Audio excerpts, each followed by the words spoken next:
Hi, everybody. This is Hondo Carpenter from Sports Illustrated's Fan Nation. Raiders today. So excited to be with you for yet again another one of our Las Vegas Raiders Insider podcasts. And we want to start with a very special announcement. We love the team that we have here at SI's Fan Nation Raiders today. Our coverage of the Raiders, I believe, is second to none. We're offering you as many as 15 stories a day, as few as 7 on the off season, but I mean, we're keeping you in tune to anything that happens with the silver and black. And we are grateful for people like Daryl Craig Harris, that takes pictures and videos, Aiden O'Connell, one of our senior writers, Carter Landis, another key writer, Tom Lamar, who was a Raider beat writer for 50 years, now part of our team, and of course, been part of our team, and then Braden Reedy, another terrific young writer. This guy is going to be with me in the building every day in Henderson. He is a terrific writer. He's a great father, a tremendous husband.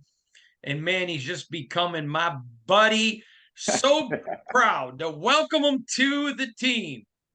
I'm just going to call him Quattro because he is Ezekiel Trezevant the fourth. What's up, Zeke? Hondo, listen, man, first and foremost, thank you for having me. Thank you for the opportunity, man. And I'm excited to join the team. I'm excited to be covering such a great and historical team like the Las Vegas Raiders. So again, man, thank you for the opportunity. I look forward to doing great things, and I'm excited. You know, you earned it. You were already covering the team, and I like the way that you handled yourself. I like the way you write. I like the way you see things on this Raider team. So when the opening came up, it was a no-brainer to give it to you, Zeke. You got it. You earned it, and I'm certainly glad. And just so everybody knows, Shannon is my much better half. And one of the reasons I liked you is, like me, you married way out of your league with the lovely Miss Jasmine and your beautiful children. So I thought, okay, hey, you got to like a guy who reminds me of me. He can recruit because clearly he and I are not attractive men, and we both got a couple of hotties. So congratulations there, too. We love your wife, Jasmine, and it's proud to have you both. I appreciate it. So let's get into this Raider team. Earlier in the year, when the schedule comes out, I always do my way too early schedule prediction. I said if Jimmy Garoppolo stayed healthy for all 17 games, which I understand is saying a lot, that they would win 9. Now, after training camp, I've seen nothing to change my opinion of them. I don't think this team is a Super Bowl team at all. I think they could get a 10th win. If they got a 10th, then they could get into the playoffs, but I don't see them as a force in the playoffs. I'm going to be releasing later next week my final predictions. I'm still going to have them at 9, but I have given them. I go through all the games and the games I think they win. I'm going to be changing one game that I thought they would lose that I now think they would win, and one I thought they would win and would lose. I could see them getting to 10, but man, I don't see it much higher than 10, Zeke. But 9 is what I'm predicting. So I'm going to ask you, we can't predict injuries. If Jimmy Garoppolo stays healthy for all 17 games, what do you think? I'll be honest. I think what you had in terms of the 9-10 area is about fair, right? Once you get to that 12-13 win range, that's the elite of the elite, right? That's how it's always been. You know, you're talking first seed in the conference. So I think this Raiders team is looking at about that 9 to 10 win range. And like you kind of pointed out, there's some games that you maybe should lose that you need to win, right? And then you also have to win the games that you're already supposed to win. So I think 8, 9, 10 is fair. Assuming Jimmy stays healthy. Obviously, a lot of it is depending on Jimmy staying healthy, but assuming he does, I think they will be fighting for that last wild card spot. I do. All right. So let's dig in a little bit because there are several things that have to happen for teams to become champions. Now, I've been doing this for decades. You have not. You're much younger than me. The first thing is they have to begin to build with a long-term future. One of the biggest problems in the National Football League is they only give guys 2 or 3 years. And so you don't have the privilege, and it is a privilege, of building long term. Mark Davis came in and said, these are our guys. I broke the story last year that they were not going anywhere when people thought, all right, here come firings. Um, and Mark Davis has allowed them to build long term. That's number one. That's critical.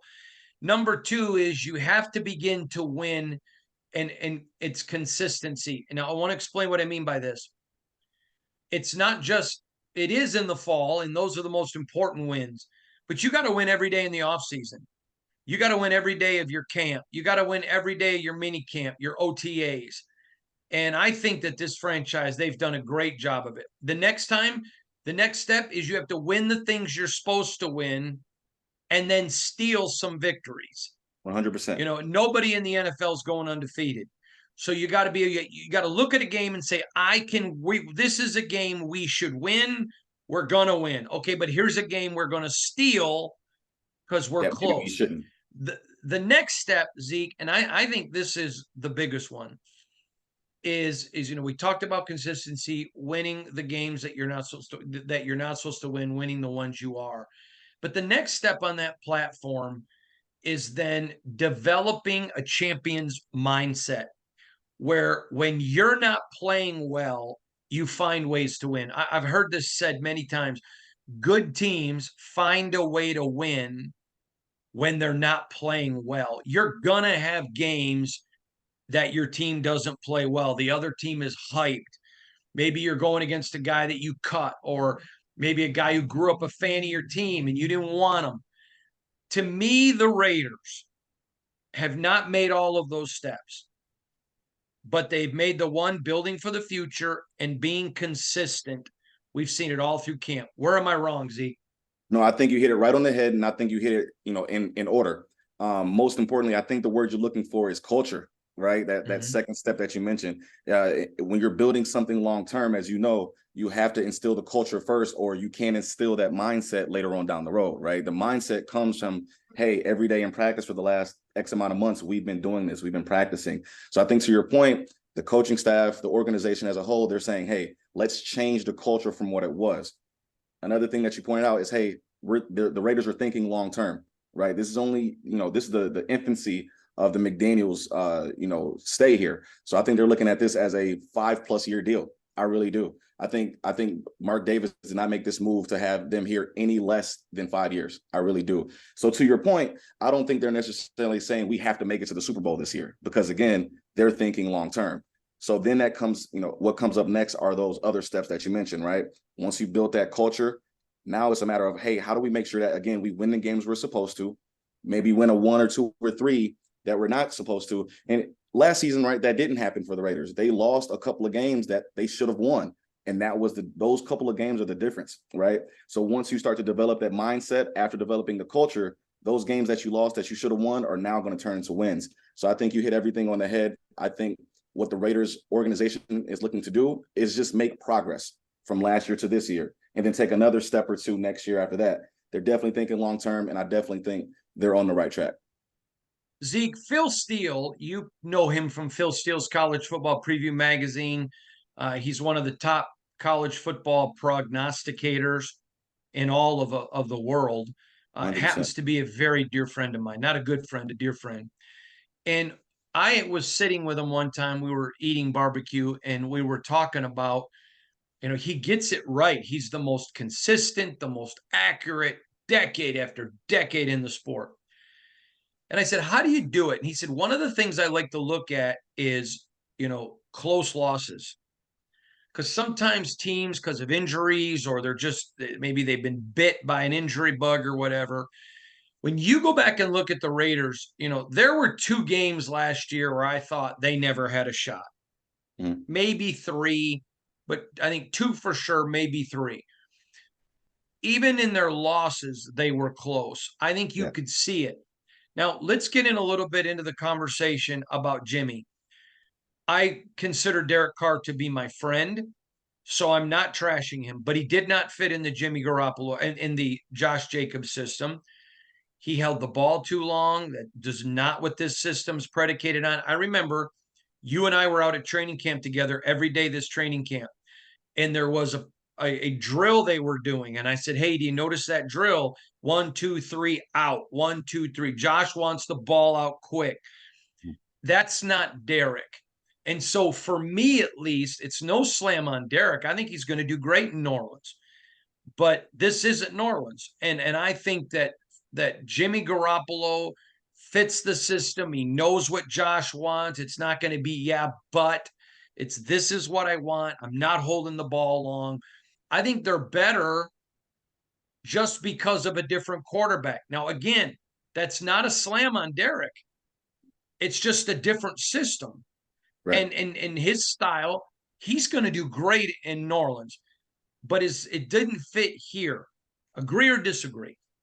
Completely agree with you there as well. I think another thing that's worth pointing out in terms of getting the ball out is that sometimes you don't have to necessarily throw it to the receiver. Sometimes it's a matter of throw the ball away to get, to avoid the sack. And I think that's a lot of what McDaniels and maybe some of the Raiders fans are saying is, hey, we understand nobody was open, right? The defense, they practice too, but you can't take back-breaking sacks that are setting your drives behind 5, 8, 10 yards at a time, and now you're digging yourself out of a hole. So I think that's one thing that Jimmy brings to the table is he's making smart decisions, even if it's, hey, let me throw the ball out of bounds to live another day. So to your point, that's not taking anything away from Carr. He's had a long, successful tenure with the Raiders. That's because of how well he played. But again, Jimmy is just a different guy, and that's no slight to Derek. Jimmy is just a little bit higher on that echelon, if you will. So Jimmy's going to come. He's going to bring that experience that he's had over the years. And I do think that he's going to take take the Raiders to another level than maybe what they've been. Agree with you there very much. All right, now I want to go to Josh Jacobs because I said all offseason, as you know, he would be back before week one. He was before game one. There was no animosity. A lot of people thought, oh man, Josh hates these guys, or Josh and Dave hate Josh. And I kept saying there's none of that. Did Josh Jacobs want his deal done? Sure, it's his money. But there wasn't any animosity. So I think this is a little different. This isn't like Jonathan Taylor and Jim Irsay in Indianapolis, where there's animosity. I mean, the Raiders came out and kept saying, we love them, we want them, we don't want them to go anywhere. I'm the one that broke the story. They're not trading them. I mean, so for as acrimonious as a holdout can be, this was certainly quite loving, wasn't it? Oh, this is on the easy scale of things, right? We know how holdouts can go, right? Holdouts can get very, very ugly, especially when you're talking about how the running back market has been devalued, right? That can get personal really, really quickly, right? Like you said, you pointed out Jonathan Taylor. So the Raiders, you talked to them, and they said, hey, we're not trading them. Right, even throughout the process, right? What a vote of confidence of, hey, we're negotiating with them, right? We want to make sure the team gets the best deal, but we have no one. Don't even call us to trade them because we're not doing it, right? I think that says a lot in terms of for the organization to come out and say that in the middle of the negotiating process. So both sides love each other. There's personal things, and then there's business, and I think both sides was just coming from a business standpoint. What company doesn't want to save as much money as possible? What player doesn't want as much money as possible, especially at a position that has a very short shelf life by NFL standards? Yeah, I told everybody they're now, first of all, I want to say this. I think Jonathan Taylor's a stud. Yes. I think he is a great football player and an even better human. I really like him a lot. I think the relationship with the Colts and him is both business and personal. And I think, for example, when Al Davis wouldn't play Marcus Allen, that was personal. Yeah. But this holdout with Josh and the Raiders situation, I don't think it was anything personal. It was just all business. And if you're going to have an acrimonious relationship, that's how you want to have it. All right, I want to get to Zamir White. I really like Zamir. What a great kid. And I know he's a grown man, but hey, I'm old, as you know, I call you a kid, and I'm old. But I was disappointed in him this camp. His work in the passing game was better. I give him credit. But there was a chance for him to make a statement. I think they were hoping last year he would win the job. And Josh Jacobs is like, no, that ain't happening. Josh out, all of training camp, mini camp, OTA. I think they were hoping he would step up. No. This is not personal with me because I like him. But if there's not more from Zeus, there's going to come a parting of the ways. I don't think he gets a 24 if we don't see more in 23. Do you agree or disagree with that? Yeah, I think that's fair. I think they were expecting more from Zeus White, and I think it was fair for them to expect more. But I'm also interested to see how the coaching staff divvies up the rushes this season. So last year, the second leading rusher on the team in terms of attempts was Derek Carr, right? So I think this year is going to be a matter of, okay, let's try to give Zeus a few more opportunities and just see what he can do. Let's see what he does with more opportunities carrying the rock. Now, the flip side of it is that are there times where he's missing the hole? I think we can all agree on that, right? There's times where the offensive line did their job, and if he just bounces here, bounces there, it's an extra 5-10 yards. Maybe he breaks it, down the field. He's a little bit different than Josh Jacobs, right? That's also the other half. He doesn't run. It's not as sexy as when Josh is running the ball, right? So it's a different style too. So it's a little bit tougher it's not as flashy, right? But at the same time, I think Zeus, as long as he's got his head on his shoulders right, he gets more opportunities. I think he has the potential to break through. During his time at Georgia, he spent a lot of time with other great running backs in the backfield. He's experienced this before. He's got to go out there and prove himself. But to your point, that clock is winding down quick. This front office has already shown they have no problem cutting ties with a draft pick that they drafted, right? Even if it's year 2 or year 3. So I think Zeus definitely needs to step up. I think it sends a huge message that Neil Farrell isn't here. He's in Kansas City. Yeah, he's the one that got traded to Kansas City. Yep. Matthew Butler's on the practice squad. I think there is a huge message being sent here. We don't care where you were. I mean, they let Alex Leatherwood go, and a lot of people said yeah, it cost them tens of millions. A lot of people said, yeah, but that's because he wasn't selected by them. Well, they let a couple of tackles, one go to the practice squad, one go to Kansas City. I like the Ziegler McDaniels mentality. We don't care where you were picked or when you were picked. We want the best guys. I'm loving it. I'm loving it, Zeke. I love it. Listen, I was going to say to you, like, and that's where guys like Masterson, guys like Spillane, guys that didn't even get drafted, now they're starting in the National Football League. Like, think about what are the chances of that happening? That's very slim, right? And you got to think those guys play with a different type of heart too. Right. So the guys that came from nothing, the guys that weren't drafted, the guys that are just thanking their lucky stars that they're even having a chance to walk into the building, those are going to be the guys that play the hardest for you. So, like you said, it's definitely sending a message, no matter how much Josh McDaniels says it's not sending a message. It's definitely, how can it not send a message, right? Like, come on, like you just traded, come on, stop. And then on top of all that, you traded them in the division. How does that not send a message? Like that's the ultimate message sent, right? I said all offseason, you had Butler and Farrell, who they paid money and said, please don't dress. Yeah. Is there a more bigger message to send than, and oh, by the way, we're so not concerned about you, we're trading you to Kansas City? I think in all of sports, there is no message that's sent louder than we are paying you to not come in here. Like, just think about that. Like, we're paying you to leave us alone. We're giving you money. Don't come. We're sending you away. If I was a player that they did that to, or another player that saw the team do that to a player, come on. I can read between the lines. Yeah, pretty funny stuff. All right, I want to talk to you about Devontae and Jacoby. Okay. Devontae Adams, the best wide receiver in the National Football League, but Jacoby is a WR1. 100%. So for him to swallow pride, go be a WR2, tells us a lot about his character. But I'm going to tell you, I don't think either one of those two guys had a bad route, a bad drop, and they looked, I mean to tell you, to me, it looked like Lynn Swan and John Stallworth. Now, that's way before your time. I don't even think you were born. Ask your daddy about that. I wasn't. I had to watch the highlight tapes on that one, Hondo.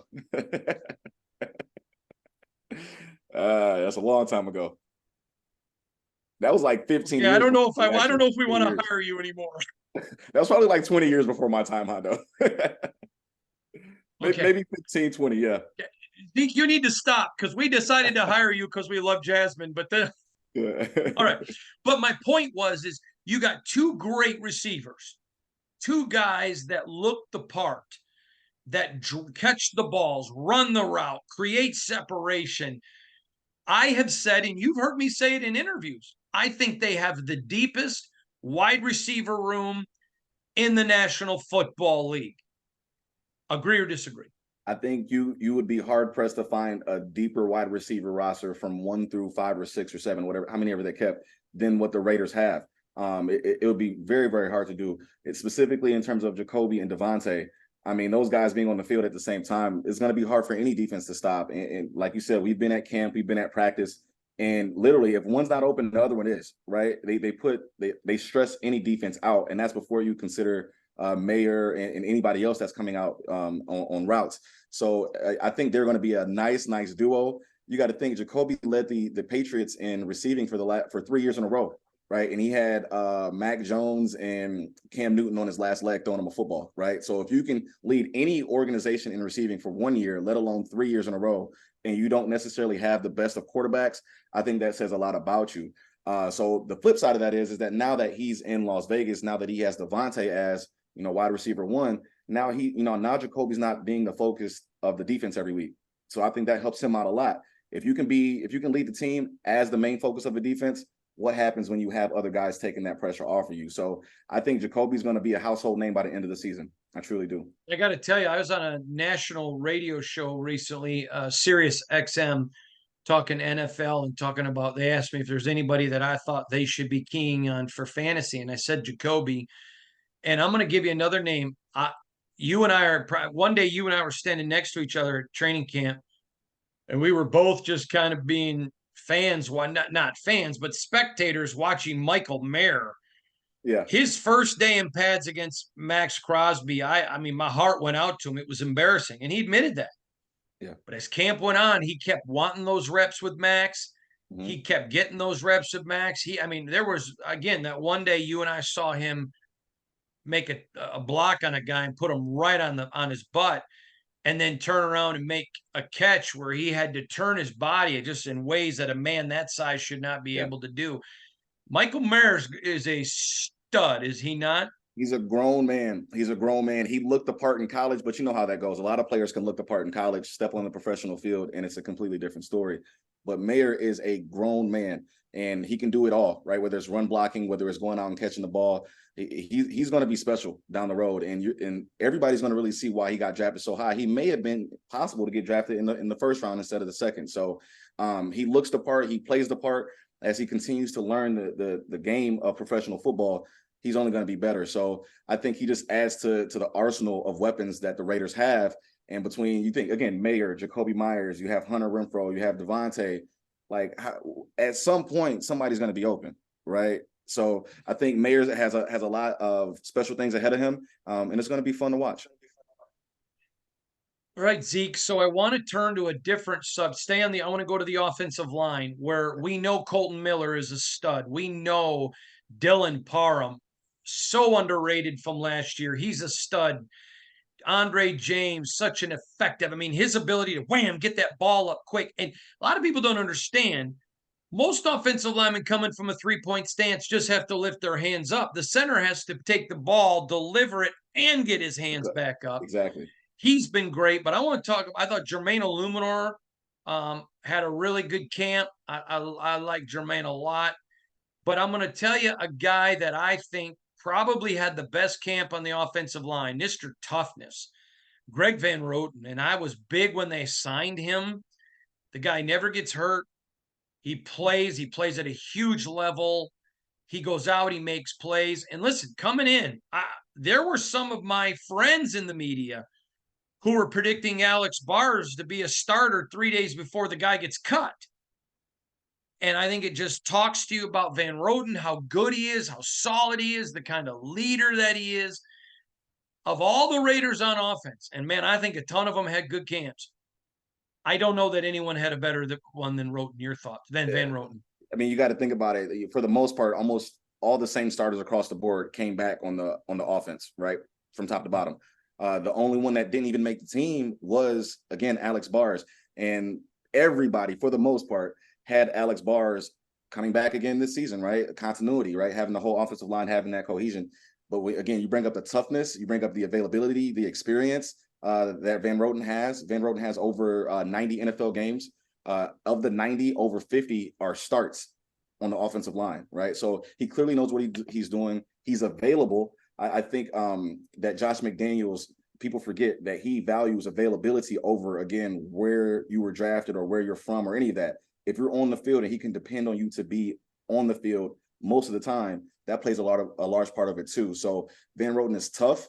He understands all the terminology according to McDaniels and what he said the other day, and he fits in well. So I think that speaks volumes, not only that he is now the starter, but they cut Alex Bars altogether. Not, oh, we're going to put you as the backup, or, oh, we're going to put, he's gone. He's completely gone, right? That's, again, for a team that's not, for a coaching staff that doesn't send messages, again, more messages are being sent every day. So, I'm and going to again, tell you this. I'm sorry, go ahead. No, go ahead. I was just saying, hey, that message is, again, whoever plays the best is going to see the field. Yeah, I agree with you. Now, I'm going to say this. They did not expect, they thought Greg would make the roster. They did not think that he would be beating out Bars. I can tell you that internally when he was signed, I know for a fact. They hope everybody they sign beats out everybody. But that was not internally what they were thinking, and Van Roten just tore it up. So, all right, let's go to the defenses. Go ahead. Okay, so I was just going to ask you, so what can you give some insight on what they were thinking? Was it, hey, he's just that Van Roten is just here to battle for the backup spot, or just push Alex Bars? Push him, be a great backup, be a proven veteran who can teach some of our young guys. And then he just kept playing well. Yeah. And just kept. I mean, you heard me when you and I were interviewing Max Crosby, and I said to him, I don't think he has the dirty side of Richie Incognito, but does he have the nasty? And you heard Crosby laughed. He goes, no, Hondo, I wouldn't say nasty like Richie, but he's got some mean in him. Yeah. He just kept winning everybody. And you know, there were some plays where Max Crosby came back and said, guys, he good. He's nice. Yeah. Right. Yeah. All right. Let's go to the defensive side of the ball. Last year, it was Max Crosby. You know, the Michigan State Hall of Fame basketball coach Tom Izzo used to say, you can't lead when you're not on the court. Denzel Perriman was a leader, and when he was playing last year, he was really good for the Raiders, but he could not stay healthy. And it was really Max Crosby. And I've got an article coming about how this year was built in a couple of days. But they go in, they get a Marcus Epps, they get a Robert Spillane, two guys, different personalities than Max, but same mentality, hard-nosed, driven football players. You look at Max, you look at Robert, you look at Epps. It's like when you have a good catcher, second baseman, shortstop, and a center fielder, and they say good up the middle. The Raiders are up the middle now. We saw Marcus Epps directing guys pre-snap, Robert Spillane moving guys pre-snap. I think the Raider defense, I don't think it's a top 12, but I think it's going to get into the teens. I think it can get into that 14 through 17 range, where with that offense, if they get there, they could probably be better than what I said. To me, I like this defense. I don't think it's done. I think it's going to be better next year. Like, they're going to keep drafting, bringing in some more free agents. But I certainly think it's better than last year. That's why I don't have them winning more. Your thoughts? The defense is definitely better than last season. Obviously, they've ranked near the bottom in most statistical categories the last few seasons. So that progress that you want to see is going to be made this year. I do think that they made it a point to go out to and get guys that are hard-nosed in terms of their mentality at every level of the field, like you mentioned, defensive line, linebacker, and obviously your defensive back. So I think not only that, though, your leaders, such as your Max Crosby, I think they're tired of the knock that the defense has gotten, right? So I think there's a reason why Max got into a fight 2 out of the 3 weeks in terms of preseason camps, right? I think they're tired of that, and I think that's why they went and made those moves. Is they're tired of getting pushed around, right? And I think are the Raiders leaning on the offense? 100%, right? Are they heavily banking on specifically their linebackers being healthy? 100%. But they're going to be better than they should be better than what they've been the last few seasons. So I truly think that the Raiders and their defense have something up their sleeve. I think a lot of people are going to be pleasantly surprised. And if the defense is anywhere near 15 to 20, I think that jump that everyone's looking for is going to happen. I agree. All right. I want to talk about just a couple more players. We're going to be done. Daniel Carlson. I think he's the best kicker in the National Football League. I know you can make an argument he's top two, probably top three for AJ Cole. I don't think Raider Nation appreciates enough how valuable this special teams is with the Raiders. Yeah, you get it's all three phases, right? It's not just about how good your offense, your defense is. Your special teams have to be special, right? And I think between those two, the Raiders have A, invested in the position, and B, that's shown that, hey, they've taken a good, honest look at their entire roster, not just quarterback, not just receiver, literally punter, kicker, and on down the line. So yeah, that you can never sleep on it. The punter, the kicker, they're always kind of like the offensive line, right? You never really notice them until something goes wrong, right? As long as they're doing their job, everything is smooth and they're underrated. But as soon as they're not, everyone points it out. So to have those positions solidified and have again top, five, if you will, at the positions, you cannot underestimate that. Totally agree with you. All right, last guy I want to talk about, Marcus Peters. I've always admired him as a player. I have friends who've played with him at multiple places, so I always knew he was a good guy because guys I like and personally know really liked him. I did not expect to see the character side of him. I'm not saying he is not a man of character, but you and I were laughing about it. Jacorian Bennett, I mean, wouldn't leave him alone. It was almost like that. You probably don't remember that old TV show Kung Fu Master, speak to me.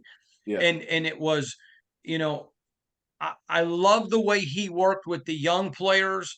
I love the way he made himself available. I love the way he impacted wide receivers. To me, everybody knew what they signed in Marcus Peters. I don't think everyone expected what they got that came with just the player, the character. I was talking to one of his former teammates who I'm close to, and I was telling him about that.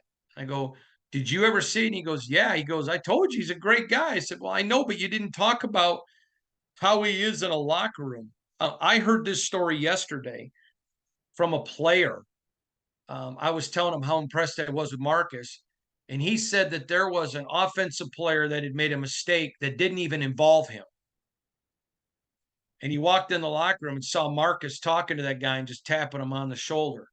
This is a guy that he didn't embarrass, had nothing to do with his position group, and played on the other side of the ball. But hey, we need you. Again, Marcus Peters shocked me in a great way. How about you?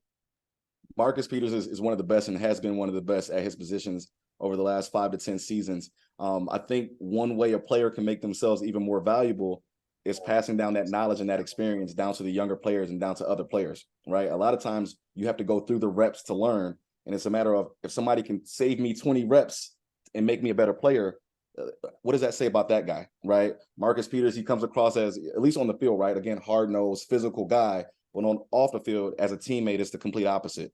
And it speaks volumes to his personality, his character, and I do think him being with his favorite team, right?